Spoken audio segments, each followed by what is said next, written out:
رسول کریم صلی اللہ علیہ وسلم کا ارشاد ہے کہ جس قوم میں خیانت غالب آ جائے الیاذ باللہ، اللہ تعالیٰ اس کے دلوں میں دشمن کا روب ڈالتا ہے۔ آج کتنے ممالک ہیں جی، اسرائیل میں کیا ہو رہا ہے، ٹھیک ہے، خیانت غالب ہے میں،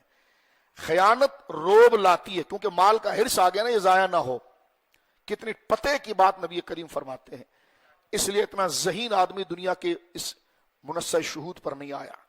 جو نبی پاک کی شکل میں مبارک میں آیا۔ اور جو قوم ناپ تول میں کمی کرے، نمازیں پوری پڑھیں، حج پہ بھی جائے، عمرے پر بھی جائے،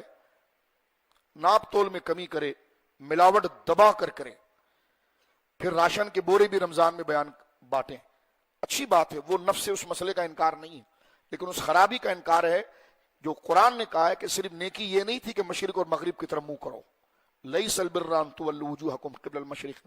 صرف نماز اور عمرہ پکڑ لیا تو تو نے سامنے یہی نیکی ہے، اور دکان میں تو نے فساد ڈالا ہوا ہے، جعلی دوائیاں بیچ رہا ہے، ملاوٹ کر رہا ہے،